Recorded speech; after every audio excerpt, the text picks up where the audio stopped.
Hola a todos. Hoy nos metemos de lleno en un tema que la verdad es fascinante, la organización de nuestro cerebro y las tendencias que la ciencia ha observado entre sexos. Vamos a bucear en los datos de la neuropsicología para entender qué son exactamente estas asimetrías cerebrales. Y esta es la pregunta del millón, ¿verdad? Es la que va a guiar todo nuestro análisis. Pero ojo, aquí no buscamos respuestas de sí o no. Lo que queremos es explorar qué nos dicen los estudios científicos sobre las tendencias en la estructura y en la función del cerebro. Para desenredar esta cuestión vamos a seguir una hoja de ruta muy clara. Empezaremos viendo si existen modelos cerebrales distintos y comparando aptitudes, luego nos meteremos en la arquitectura física, veremos qué pasa cuando hay una lesión y al final juntaremos todas las piezas para tener la foto completa.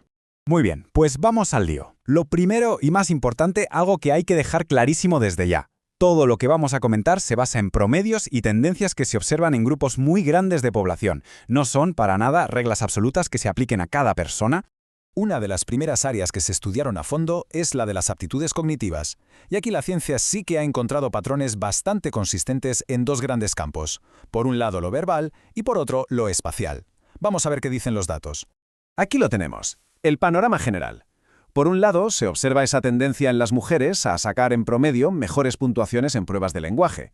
Y por otro, los hombres, como grupo, tienden a destacar en tareas que tienen que ver con manejar objetos mentalmente en el espacio. Pero a ver, lo más interesante de todo esto no es solo la fluidez, es el último punto. Porque los estudios sugieren que, en las mujeres, el lenguaje podría estar más repartido entre los dos hemisferios. O sea, una menor especialización del hemisferio izquierdo para esta tarea. Y esto, como veremos, es clave. En la otra cara de la moneda, en el campo de las habilidades espaciales, los hombres tienden a mostrar un rendimiento promedio superior en cosas como orientarse en un mapa o en un sitio nuevo, en algunas áreas del razonamiento matemático y sobre todo en esa capacidad de girar figuras tridimensionales en la cabeza. Claro, la pregunta que surge de forma natural es esta. Si estamos viendo estas tendencias en el software, en el funcionamiento, ¿hay alguna diferencia en el hardware? ¿Se refleja esto en la estructura física, en la anatomía del cerebro? Pues vamos a ver qué dice la ciencia sobre esto. Ahora nos ponemos, por así decirlo, la bata de laboratorio para meternos en la neuroanatomía pura y dura. Vamos a ver esas diferencias en la estructura que se han observado de manera consistente cuando se comparan grupos de cerebros masculinos y femeninos. Esta tabla lo resume fenomenal. Lo que se suele observar, en promedio, es que las mujeres tienden a tener un cuerpo calloso y una comisura anterior más gruesos. Y estas son precisamente las grandes autopistas que conectan los dos hemisferios. Por otro lado, en los hombres, el cerebro suele ser algo más pesado y mostrar una simetría más clara en una zona clave para el lenguaje, el plano temporal. Para que entendamos bien la importancia de esto, el cuerpo galloso es, básicamente, el gran cable de fibra óptica que conecta el hemisferio izquierdo con el derecho. Que sea más grueso, como se tiende a observar en las mujeres, podría sugerir una comunicación interhemisférica, pues potencialmente más intensa o fluida. Bien, ya hemos visto diferencias en función y en estructura. Pero, ¿esto tiene alguna consecuencia en el mundo real? Pues sí, y un ejemplo muy potente lo encontramos en cómo se recupera el cerebro después de una lesión que afecta al lenguaje. Y aquí está el dato clave. Los estudios clínicos muestran que, después de una lesión en el hemisferio izquierdo que causa afasia, que es un trastorno del lenguaje, las mujeres tienden a mostrar una recuperación de sus capacidades lingüísticas mejor y más rápida. Y aquí es donde todas las piezas del puzzle encajan. La hipótesis principal es que, por esa menor asimetría de la que hablábamos, el lenguaje en las mujeres está representado de forma más bilateral. Así que si el hemisferio izquierdo se daña, el derecho tiene más capacidad para echar una mano y compensar las funciones perdidas, lo que facilita esa mejor recuperación. Hemos hecho un buen recorrido, desde las aptitudes hasta la anatomía y sus consecuencias prácticas. Ahora toca dar un paso atrás y ponerlo todo en perspectiva para tener una visión completa de lo que significa todo esto. Vamos a resumir. La ciencia identifica ciertas tendencias cognitivas. Estas, a su vez, parece que se corresponden con diferencias en la anatomía del cerebro. Y esto tiene implicaciones reales, como hemos visto en la recuperación de la afasia. Pero, y esto es lo más importante de todo el análisis, lo repito, siempre hablamos de promedios de grupo, nunca de características que definan a una persona. Esta frase lo clava, captura la esencia de todo esto a la perfección. Conocer estas tendencias nos ayuda a entender la increíble variabilidad y plasticidad que tiene el cerebro humano, pero no nos sirve para predecir las capacidades de nadie en concreto. Y esto nos deja con una última reflexión. La ciencia nos da un mapa de tendencias, pero cada cerebro es un territorio único. moldeado por la genética, la experiencia, el aprendizaje. Estos promedios no son un destino, son solo el punto de partida para empezar a entender la increíble complejidad que nos hace a cada cual, bueno, fascinantes. Hola a todos. Hoy vamos a meternos en un tema fascinante, la historia de cómo se origina nuestro cerebro. En concreto, vamos a ver cómo y cuándo se especializan sus dos hemisferios. Es un viaje alucinante a los mismísimos cimientos de lo que somos. A ver, vamos al lío. Siempre ha existido esta gran pregunta, ¿no? La que ha estado ahí flotando durante siglos, tanto en la ciencia como en la filosofía. ¿Nacemos con el cerebro como si fuera una pizarra en blanco? O sea, ¿listo para que la vida y la experiencia escriban sobre él? Pues la respuesta que nos da la neurociencia hoy en día es un no bastante rotundo. Resulta que la especialización de nuestros hemisferios, esa diferencia entre el izquierdo y el derecho, no es algo que simplemente aprendemos con el tiempo. Y aquí está el punto clave, lo que de verdad lo cambia todo. No partimos de cero, para nada. Y es que aquí es donde la cosa se pone de verdad interesante, casi de ciencia ficción. Para encontrar el origen real de esta simetría hay que viajar muy, muy atrás en el tiempo, mucho antes de nacer, hasta la etapa fetal. Esto es de verdad alucinante. Estamos hablando de que las diferencias no son solo de funcionamiento, son físicas, son estructurales. El cerebro ya empieza a tomar forma, a esculpirse, con una asimetría muy clara mientras todavía estamos en el útero. O sea que de hoja en blanco, nada. Ya viene con una especie de borrador, de boceto inicial. Y esto es muy fuerte porque significa que parte de lo que seremos ya está ahí, esbozado, antes de tomar nuestra primera bocanada de aire. Y ojo, que no estamos hablando de algo que pasa en el último minuto, justo antes de nacer. No. La evidencia apunta a un momento muy específico y, la verdad, sorprendentemente temprano, la semana 31 de gestación. Es increíble.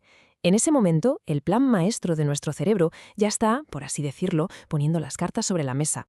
Y aquí está la prueba, la evidencia tangible de esa predisposición. Alrededor de esa semana 31, una estructura que es clave para el lenguaje, llamada plano temporal, ya es físicamente más grande en el hemisferio izquierdo que en el derecho.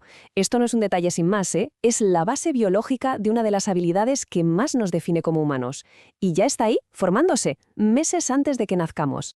Vale, ya hemos visto lo que pasa antes de nacer, así que ahora vamos a dar un salto en el tiempo, hasta el momento justo del nacimiento. A ver cómo se traduce todo esto, estas diferencias físicas, en la práctica. Seguro que todo el mundo ha oído hablar de la plasticidad cerebral, sobre todo en los bebés. Es como su superpoder, ¿verdad? Esa capacidad increíble que tiene el cerebro para cambiar, para adaptarse y reorganizarse según lo que vive. Pero la pregunta es, ¿significa eso que absolutamente todo es moldeable desde el minuto cero? Pues aquí viene lo bueno, porque la respuesta choca un poco con esa idea de que la plasticidad lo puede todo. Lo que se ha visto es que, a pesar de esa enorme capacidad de cambio, la dominancia para algo tan complejo como el lenguaje ya está ahí, presente, en la mayoría de los recién nacidos. Es como si el plan original, el innato, ya estuviera funcionando. Demuestra que la genética y el ambiente, la naturaleza y la experiencia empiezan a hablar entre ellas desde el primerísimo día. Entonces, si ya nacemos con este plan, con este boceto, ¿qué pasa durante la infancia? ¿Se queda todo igual? Pues no. El cerebro sigue trabajando, y mucho. Entramos en lo que se llama la fase de consolidación. Es el momento de fortalecer y refinar ese diseño que ya traemos de fábrica. Y esto es súper importante entenderlo bien. La especialización, o lo que los expertos llaman lateralización, no es como darle a un interruptor y ¡zas! Ya está. No. Es un proceso que va poco a poco, que se va afianzando a medida que el sistema nervioso madura durante los primeros años de nuestra vida. Este proceso de maduración, además, sigue unos pasos bastante lógicos. Primero, claro, la maduración general de todo el sistema nervioso. Luego, un paso que es absolutamente crucial, la mielinización del cuerpo calloso. Para que nos entendamos, el cuerpo calloso es como la gran autopista de información que conecta los dos hemisferios. Mielinizarlo es como forrar los cables de esa autopista para que la comunicación sea muchísimo más rápida y eficiente. Y todo esto al final lleva al tercer paso, que cada función se asiente, se consolide en el hemisferio que le toca.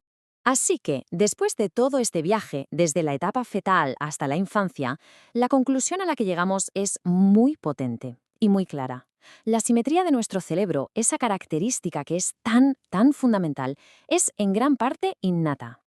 Vamos a resumir entonces los puntos clave de todo esto. Primero, la especialización del cerebro arranca en el útero. Segundo, ya en la semana 31 vemos diferencias físicas que se pueden medir. Tercero, cuando nacemos, la dominancia para el lenguaje ya está ahí. Y cuarto, durante la infancia, ese plan con el que nacemos no se crea de la nada, sino que se refina, se consolida. Es más un perfeccionamiento que una construcción desde cero. Y claro, todo esto nos deja con una última pregunta en el aire, una para darle vueltas. Si algo tan fundamental, tan definitorio como la especialización de nuestros hemisferios ya viene predefinido de serie, ¿qué otras cosas, qué otras habilidades, qué talentos o incluso qué tendencias podrían estar ya grabadas en la arquitectura de nuestro cerebro desde el mismísimo principio?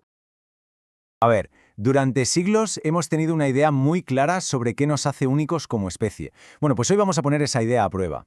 Y todo empieza con una pregunta que en apariencia es muy sencilla. Si tuviéramos que elegir una sola cosa, una sola característica de nuestro cerebro que nos separa del resto de animales, ¿cuál sería? Pues durante muchísimo tiempo la respuesta parecía estar clarísima. Seguro que esto suena. La idea de que tenemos un cerebro partido en dos, ¿no? El hemisferio izquierdo, que se encarga del lenguaje y la lógica, y el derecho, que se ocupa de la creatividad, de las emociones.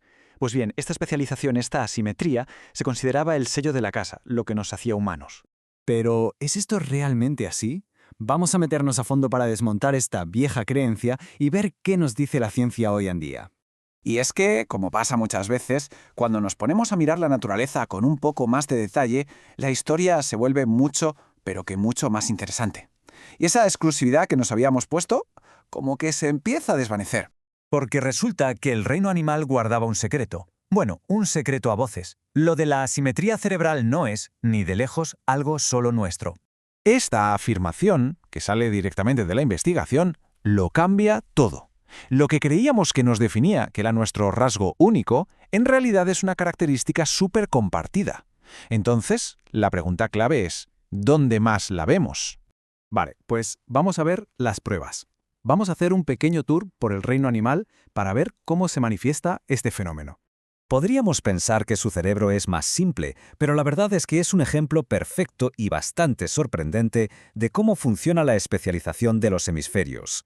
Y es que esta asimetría no es un capricho, ¿eh? Tiene aplicaciones súper prácticas para su supervivencia. El canto, por ejemplo, que es una forma de comunicación bastante compleja, está controlado por un lado muy concreto del cerebro. Y fíjate, al buscar comida, usan un ojo más que el otro, lo que demuestra que hay una especialización visual y motora clarísima. Claro, si esto pasa en las aves, es lógico pensar que en especies más cercanas a nosotros también lo encontraremos. Y efectivamente, así es. Muchos primates también tienen una mano favorita para hacer tareas que requieren precisión. La diferencia clave es que en ellos no hay ese dominio tan aplastante de la mano derecha que vemos en los humanos. Pero la base, la lateralización, está ahí. Y para que veamos que esto no es solo cosa de aves o primates, el mismo patrón se repite en animales como los roedores. En su caso, la asimetría se ve a un nivel más químico y de comportamiento. Ciertas sustancias del cerebro están más concentradas en un lado que en otro, y su forma de reaccionar a lo que les rodea también está, digamos, ladeada.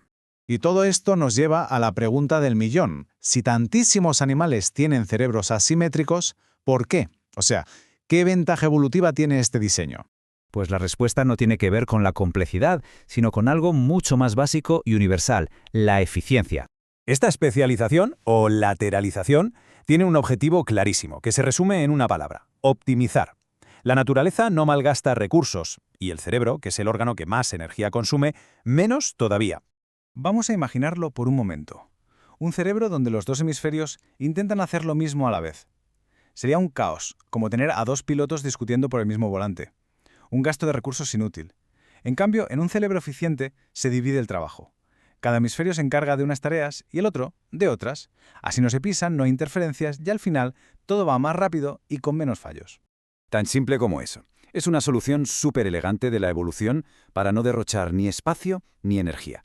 Cada hemisferio se especializa y el cerebro, como un todo, se vuelve mucho más potente.